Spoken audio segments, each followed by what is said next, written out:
Begini, saya pernah ditanya sama seorang dosen, Gus, saya ini ngaji hadis banyak, tapi ada yang saya tidak paham, yaitu mangqala la ilaha illallah dakhalal jannah, ada kalimat wa in zana wa in saraka. Meskipun pernah zina, pernah maling. Ini kan seakan-akan mentoleransi perzinaan dan pemalingan. Terus saya bilang, oh makna hadis itu seperti ini. Jadi kebenaran absolut, kebenaran yang mutlak itu tidak akan terganggu oleh status perilaku seseorang. Saya berkali-kali memberi contoh.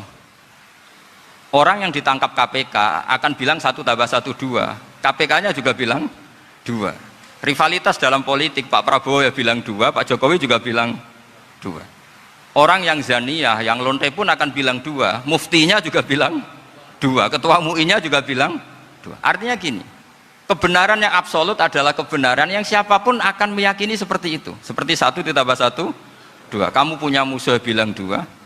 Kalau ibu-ibu ini punya maru, ya marunya bilang 2 tadi tambah mama. Enggak tahu saya terjemahnya apa tadi. Nah, kebenaran yang absolut itu kebenaran yang siapapun pasti mengakui.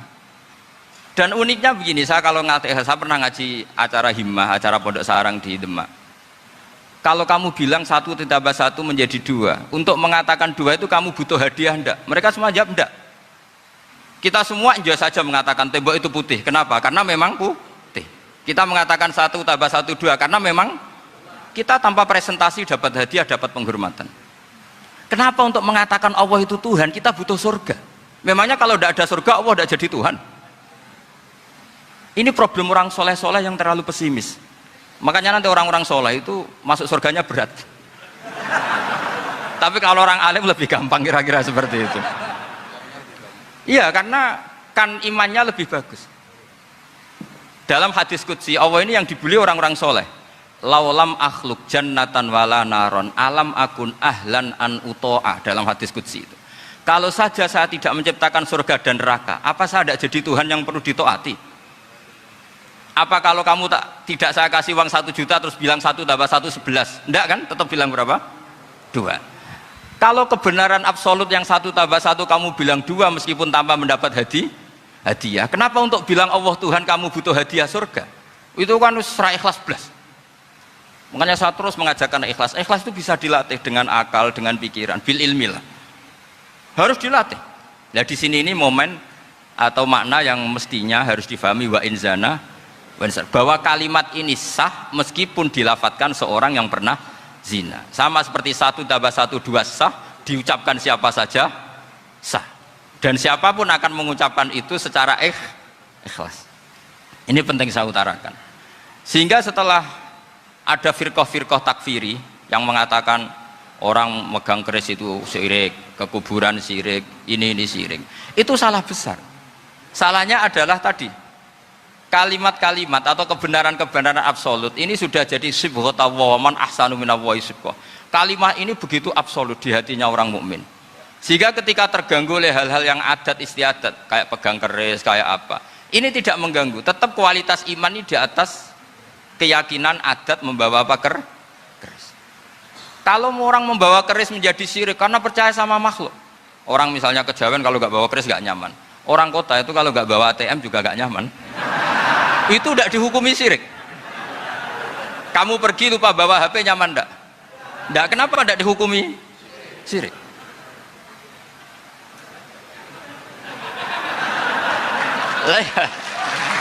Jadi ini logika-logika. Jadi makanya ini Gus Reza boleh ngeritik saya tuh berkali-kali bilang saya termasuk ulama yang mau bikin gerakan cangkem elek.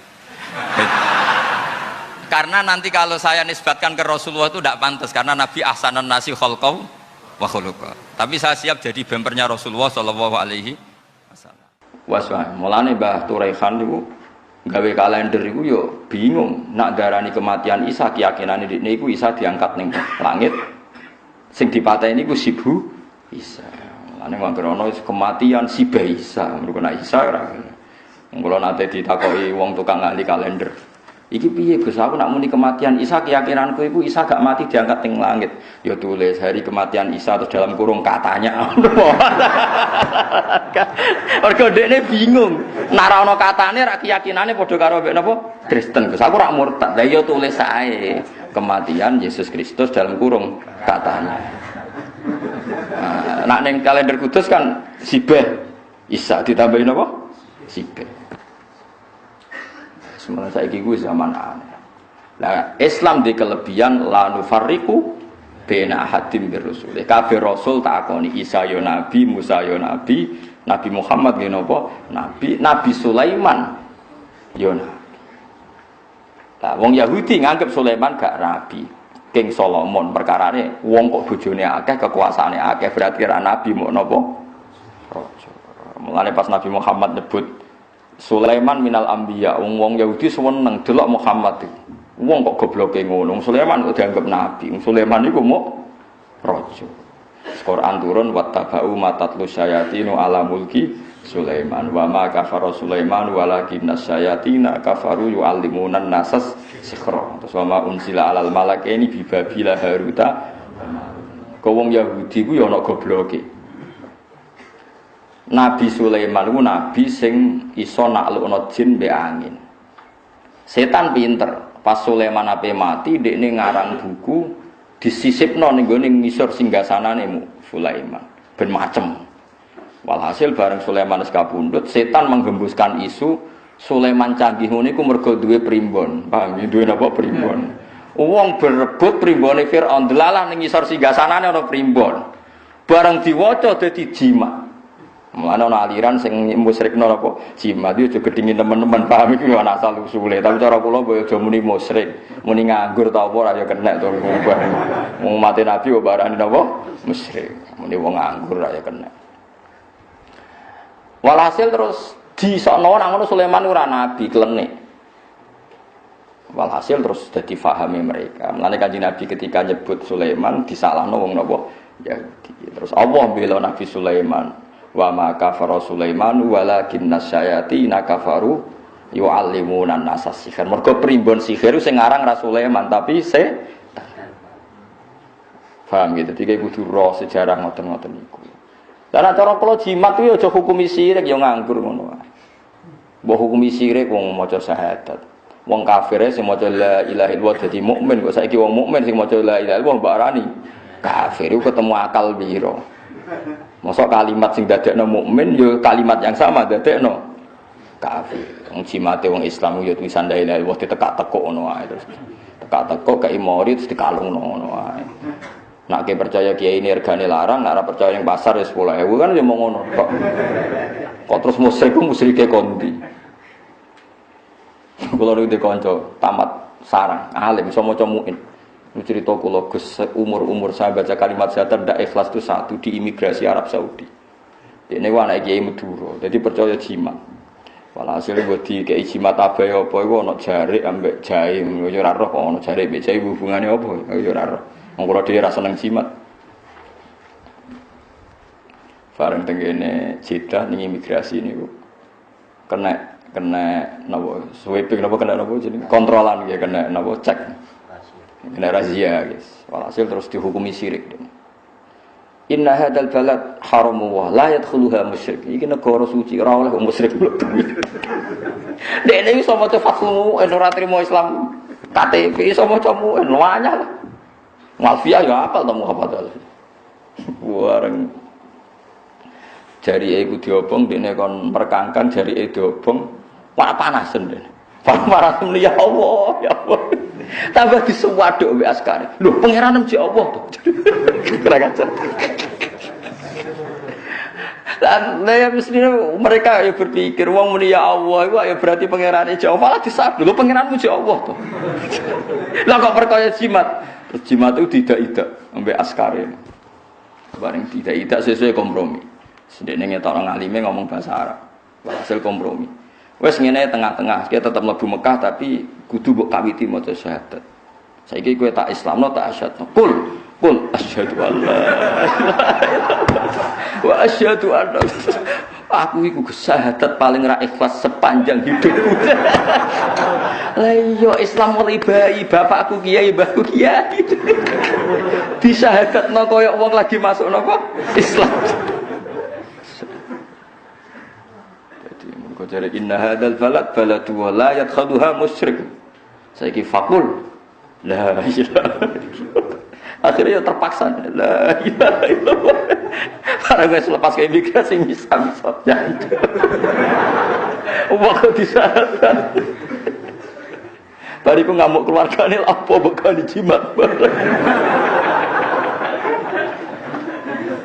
Aduh. Repot. Ya tapi ku senine dunya wis ora usah mbok jero-jerono, ora usah takok. Nek kadang ana kiai ya kacau terus takok. Nek cara jenengan sepundi Gus? Ora usah mbok takokno iku tontonan dunya, ora usah mbok takokno. Hukum ora kudu ana hukume dhewe Allah la tasalu an asya intu bedalakum tasukum. Kowe aja gaman kabeh perkara iku mbok takokno. Demen ino nak dijawab. Misale wong kok takok rugen ngene, koyo rugen wong ora jelas, keluargane diuripi apa. Lha niku buka wadine wong ora usah takokno. Barang-barang sensitif ora usah takokno. Dadi Allah wis pesen latas aluan asya intu bedalakum tasukum. Ki aja geman bakas perkara. Nak dibahas mau nambahi bukae wadi, bukae epe piyam. Dadi ora oleh. Mulane ngendikane Nabi halal haram ku jelas anggere Allah meneng gak ngendikan yo halal. Wa sakata nasya napa rahmatan lakum min ghairi nisanin fala tabhasu anha anggere ora bakas anggap halal. Lane cara Imam Malik takoki kewan-kewan sing aneh-aneh ya muni halal dene, mau gak dibakas Allah iku halal. Lagi salam madzhab Syafi'i akhire bulus haram. Kadal haram, kok anggere bangsa sing ora priyayi iku haram dari Imam Syafi'i. Jadi Imam Malik wis tenang ae. Nah, kula mun siap-siap nggih madzhab alternatif. Mun siap-siap gara-gara mangkel kula di komunitas dokter wis kacau tenan. Ora tau ngaji roy. Pak Bak saat tanya, Gus saya tanya. Kalau ayam itu kan potensi virus, kena virus apa jenis ayam bisa? Burung. Itu yang paling aman tuh bekicot, Gus, karena gizinya bagus, enggak potensi kena flu burung. Ya flu bekicot. Jadi nanti itu fikih-fikih itu akan dilawan medis karena nanti hewan yang kamu yakini halal ada masalah medis, sing cara kowe haram kowe bekicot diyakini enggak ada masalah apa medis. Sesuai wong nanti bakas kandungan gizi bekicot gini-gini. Akhirnya ono kiai Kediri, tapi ora kiai terkenal, ketrucut ngalal ono apa bekicot dineng sak Kediri nganti mati wong gara-gara dineng wong akeh. Tapi sakjane ya cara kula nggih biasa, artine biasa iku pancen nek Imam Malik ora dilonggar. Ora muni kula ora muni halal ya rada longgar, anggere takoki ndekne anggere gak dibakas Quran takok diwamuk. Quran ra bakas, ora oleh takok. Lah halal tak haram. Mbah pokoke Allah meneng ae, aku ya melok meneng gitu. Wong ora bakas aku mbok kon apa? Bakas. Jadi dia kudu rong, paham gitu. Terus saat ini terbukti teori ini Quran bener. Islamu ra iso berkembang ning daerah sing mayoritas nopo komunis. Kowe sering krungu cerita kan wong pendeta biarawati masuk Islam, tapi kira tau krungu cerita kan wong komunis masuk Islam. Kangelan. Nerangno Allah dimulai kondi ku. Kangen. Lha sampe sampean delok ning McGill teng kene Italia, teng Inggris, kuwatah sampean delok nak acara Trans 7 pas Ramadan kuwatah tiang-tiang Argentina. Aku angger gak komunis terus kuwatah sing masuk napa? Islam. Komunis piye ngawitine? Sekolah perbandingan agama gak ono. Lho Kristen kan ono. Kayak kasus Irena itu kan dia sekolah Kristologi sampai ke Romawi. Ketika di Roma mentakok profesornya kenapa Tuhan harus 3? Ini sudah dogma lah ya, meskipun dogma alasannya apa toh kok 3 kok banyak sekali. Masih ada dialek-dialek ning komunis. Agama itu candu masyarakat. Masyarakat gak berani menghadapi masalah terus berkhayal adanya Tuhan. Bar gitu wis golem ngawiti piye lem nerangno. Wong kok teke wis ngene iki piye lem nerangno. Lah mulane sejarah Irsadus Sari, jangan kira Quran ndak ngeritik komunis itu karena lebih baik ketimbang Yahudi dan Nasrani. Ndak, karena saking buruknya sehingga enggak dianggap satu perbandingan. Fatatil akbahu minasyirki. Jadi tatil itu pokoknya menghilangkan semua Tuhan, menghilangkan semua agama itu akbahu minasyirki, lebih buruk ketimbang syirik. Ini fatatil akbahu minasyirik.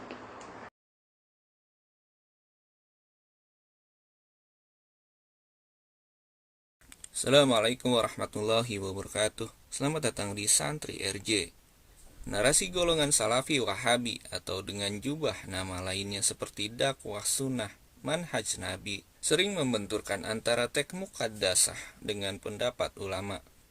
Teks muqaddasah Al-Quran dan hadis Nabi Shallallahu Alaihi Wasallam adalah dua teks yang mutlak benar. Namun penafsiran atau interpretasi terhadap teks tersebut belum tentu benar, maka ada kaidah tidak ada tafsir yang benar dalam setiap waktu dan tempat. Pun golongan Salafi Wahabi mengklaim diri sebagai otoritas terabsah untuk mengartikan Quran hadis. Parahnya, hanya dari sudut pandang tekstual tanpa memahami kontekstual sebuah dalil. Hasilnya adalah kecenderungan untuk menyalahkan amaliyah masyarakat yang tidak sesuai dengan pemikiran mereka. Bahkan liburan saja seperti ke candi, menjadi bahan olokan dengan menyadur ayat Al-Quran. Ajakan untuk tidak menjadikan rumah ibadah agama lain sebagai destinasi kunjungan wisata seperti Candi Borobudur terlontar dari pemikiran orang-orang Salafi Wahabi. Dalam leaflet media sosial, Manhaj Salaf 1 menyebut bahwa Muslim tidak rekreasi ke candi. Pun paham seperti ini menjalar ke dalam masyarakat, merubah pola pikir bahkan menjadikan gesekan di kehidupan sosial. Kasus penolakan untuk mengunjungi destinasi wisata candi pernah terjadi di Yogyakarta, yang mana Taman Kanak-kanak mengadakan program kunjungan memahami peninggalan peradaban masa lalu, Candi Borobudur. Penolakan orang tua tersebut berdasar pada pemikiran bahwa seorang muslim haram untuk mengunjungi destinasi wisata candi karena akan mengganggu akidah bahkan menjerumuskan kepada perbuatan musyrik kepada Allah Subhanahu wa taala. Bukan hanya penolakan atas nama pribadi saja yang terjadi, namun penolakan dalam bentuk protes keras agar lembaga Taman Kanak-kanak jangan sampai mengajak untuk musyrik. Benarkah memasuki candi atau rumah ibadah agama lain menjadikan seorang muslim otomatis musyrik atau terguncang akidahnya? Pertanyaan ini harus dijawab secara akademik karena realitas di Nusantara banyak ditemukan destinasi wisata yang berbasis situs peninggalan agama lain. Jika paham ini dibiarkan akan menimbulkan gejolak karena banyak pengunjung situs candi bahkan pengelola atau pedagangnya beragama Islam. Sebagai contoh, Candi Borobudur, situs warisan dunia UNESCO di Magelang, Jawa Tengah, situs Candi Ratu Boko di Sleman, Yogyakarta, situs Candi Sambilegi di Depok Berbah, Yogyakarta, bangunan bekas gereja berarsitektur ayam di Magelang, Jawa Tengah, atau bahkan Hagia Sophia di Istanbul, Turki adalah bekas gereja Kristen Ortodoks Timur. Jika kaidah pola pikir yang dipropagandakan oleh Salafi Wahabi bahwa Muslim terlarang untuk mengunjungi candi atau rumah ibadah agama lainnya atau bahkan terganggu akidahnya akan sangat membahayakan. Karena banyak umat Islamnya akan mendapatkan stempel terganggu akidahnya hanya karena pernah rekreasi ke candi atau rumah ibadah agama lain. Bahwa dasar ayat yang digunakan untuk kalangan Salafi Wahabi media sosial Manhaj_Salaf 1 adalah redaksi ayat Al-Quran Al-Hajj. Demikianlah perintah Allah, dan barang siapa mengagungkan apa-apa yang terhormat di sisi Allah, maka itu adalah lebih baik baginya di sisi Tuhannya. Dan telah dihalalkan bagi kamu semua binatang ternak, kecuali yang diterangkan kepadamu keharamannya. Maka jauhilah olehmu berhala-berhala yang najis, dan jauhilah perkataan-perkataan dusta. Quran Surat Al-Hajj ayat 30. Dalam pandangan Salafi Wahabi yang lebih keras lagi menyamakan tindakan masuk gereja sebagai menjatuhkan diri dalam kemurtadan, maka pandangan ini harus dipatahkan dengan pemahaman benar sesuai kaidah keilmuan yang tepat. Ayat di atas sama sekali tidak menyebutkan larangan, keharaman untuk memasuki gereja, sinagog, candi, kelenteng, atau rumah ibadah agama lainnya. Hanya anjuran untuk menjauhi berhala yang najis. Maka leaflet Manhaj_Salaf 1 hanya sebuah kekeliruan interpretasi dalam dalil. Wallahu a'lam.